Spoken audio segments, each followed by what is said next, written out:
don't know about you, but I'm a massive Nintendo fanboy, okay? Listen, okay, Xbox, PlayStation, yeah, I've been Xbox, yeah, Xbox is a bit...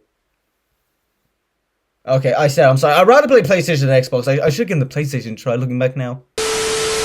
But that's not the point. The point here is that Nintendo, for me, has just always been a great time, whether coming from the Wii, the DS, and all the way to the Nintendo Switch. So, pretty cool stuff, right? The Nintendo Switch came out in 2017, and I had this bad boy for a very long time. I bought him, in 2018? So yeah, it's been a good couple of years of gaming. And since then, people have been demanding Nintendo, hey, give us an update, give us a new Switch. And nothing's came across. Okay, yeah, we had the OLED and the Lite, but that doesn't really count, to be honest, as a new option. However, just a couple of days ago, they dropped this. Just casually, the Nintendo Switch 2, the first look trailer. I don't know why I read the whole thing, but I'm just reading to show how big of a deal this whole thing is. So, I'm not gonna play the whole trailer because let's be honest here, like, you've definitely seen it. People have seen it. We've all seen the Mario Kart new game that's coming up on this thing. So, today I want to talk about the things that are good, some of the potential improvements that this thing has, any potential specs, and the dreaded price that's potentially gonna be a bit of a problem for this thing. Let's get started. Okay.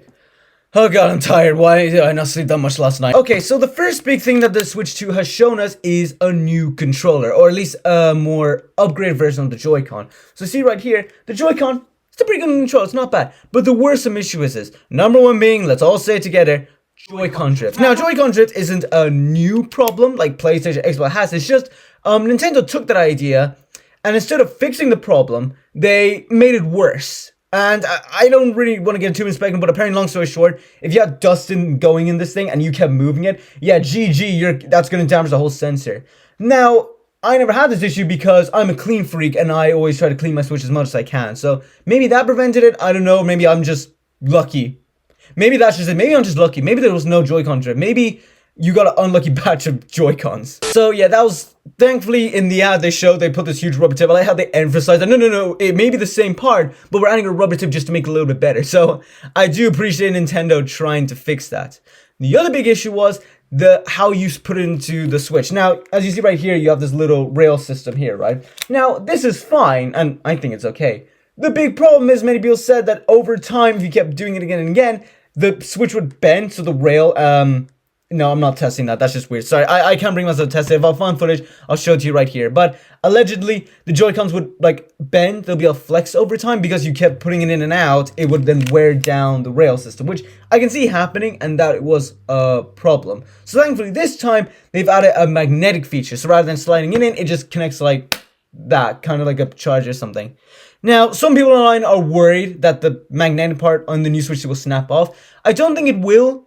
Because looking at concept art and all that from online, it seems to be it's going to be well within the border. So unless you're actually trying to snap it off, or you have an annoying kid who's trying to break your Switch too, then I think you should be fine. But the Switch new Joy-Cons is that the fact that it's apparently going to be a mouse feature. Now, I'm a little perplexed on this because I don't know how to feel about this, because I don't know if I will use this personally. I don't really know. But then again, you shouldn't listen to me. Why? You shouldn't listen to me?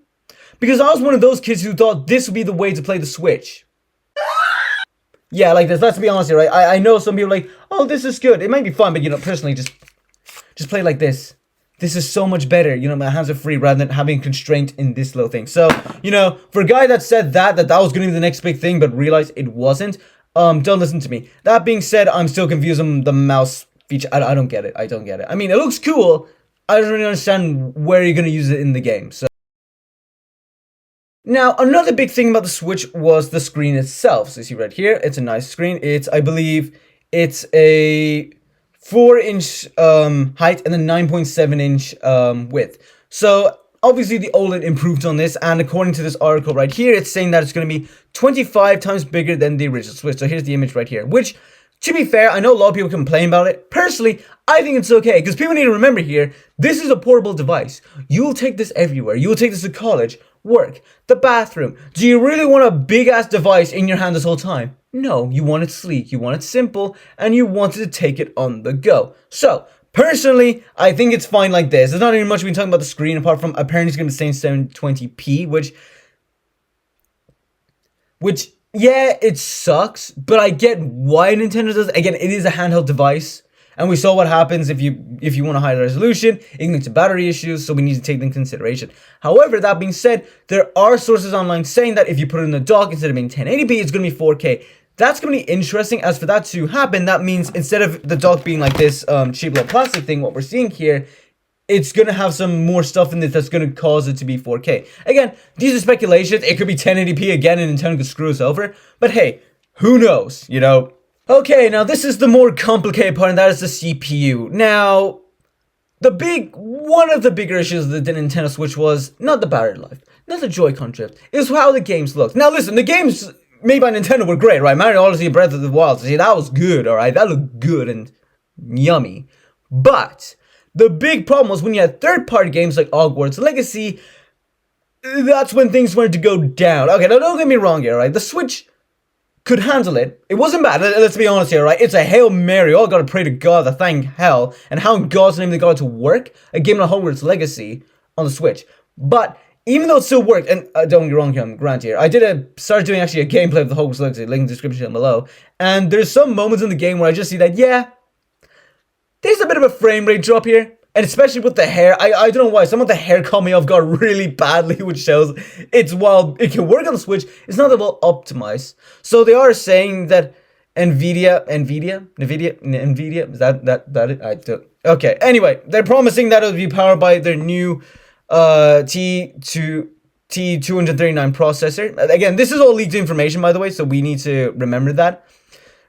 And this means it's going to give the same graphics as something like a PlayStation 4 or Xbox One could give you. Now, we still need to remember here, because there were other rumors saying that it's going to look the exact same as the original Switch. So, again, I hope that's not the case. I swear to God, Nintendo, if you do not improve the hardware, I'm going to be really upset here. So, let's hold our breath, and I hope to God. If not, I give up then on Nintendo. Another big thing about the Switch 2 is backwards compatibility. Now, you need to remember here, the Switch has been out since 2017. We're in the year 2025, so it's basically been 8 years now. Within that 8 years, guys, a lot of people are going to buy a lot of games. Those people is me.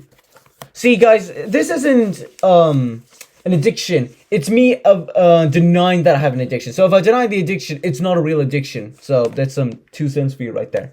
But, yeah, I have an issue. Listen, I love all these games. I know they're putting a new Mario Kart on it, so, I mean, this guy can go, I guess. You have to say that you're fine when you're not really fine.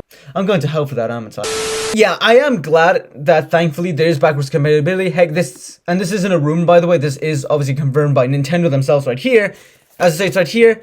Plays Nintendo Switch games exclusively, as well as the Nintendo Switch games. So, Nintendo Switch 2 plays both physical and digital Nintendo Switch games. Certain Switch games may not be support or forward compatible. So, time will tell which games you will be able to. So, don't throw your Switch games just yet. You know, if you want to sell your Switch, then by all means go for it. But keep your Switch games, because I can definitely say, at the very least, like, the games like Nintendo have made will go on it. The big issue is going to be the third-party games. Thankfully, I don't seem to have made third-party games. Most of these are Nintendo. The only one that seems to be is, if I can find it here, is this one here. Why it's not coming out? There we go. Hogwarts Legacy. I swear to God, Nintendo, this is not backwards compatibility. You better watch your back, I swear. Because this, how much this took? 30 gigabytes of storage. So you better pray to God this is backwards compatibility. If not, I'm going to be really upset. I quit Nintendo. I'm going to PlayStation then at this point. That's with all the major specs. Again, I don't want to bore you guys too much, because again, there's enough information we have yet about the Switch. Now, when you're buying a new product, the major thing that comes up always, no matter how good it is the price. Okay, now obviously, you know, unless you're an Apple fanboy, then you may be kind of screwed. Now, again, I use Apple products, but even I'll admit, things can get expensive. Just a little bit though, still worth it. But when the Switch first came out, it came out as a whopping $300. Now, people were still like, nah, but it's still okay overall. It's not the worst thing in the world. Now, again, this is just a rumor, by the way, it's going to be $500. So, how much is the PlayStation 5 again? Let me look up here, hang on. PlayStation 5. Okay. Ignore my spelling error there. We'll go Smith. You can always trust Smith's Toy Superstores. Why do you want to know my location? Okay, no, you can't trust Smith's Toy Superstores. Okay, how much is the play? Okay, it's €449. Okay, so, with that logic, allegedly, the Switch 2 is going to cost more than a PlayStation 5. Let that sink in for a second. I really hope this isn't the case, because again, the graphics isn't going to be near the same as a PlayStation 5. I mean, I kind of get it, because of the portability, but again, time will tell whether or not. This is still a rumor. So maybe Nintendo, by the grace of God, won't do that. Because again, there are other speculating saying it's going to be $400, so that means it's going to be $100 before. But if it's $500, it's going to be $200 more, because that's how basic maths is called. But with that, guys, that's everything about the Switch 2. Again, I'm not sure if I'll make a run-up video to this. I'll see how it goes. Comment down below, what are you most excited for the Switch 2, or should you just get a PlayStation 5? Because honestly, if the price is going to be $500, unless you're a massive portable guy, I think the PlayStation 5 might be better. Better than the Xbox. Okay, the Xbox is just no. Say no to Xbox. But with that, guys, I'll catch you in the next one.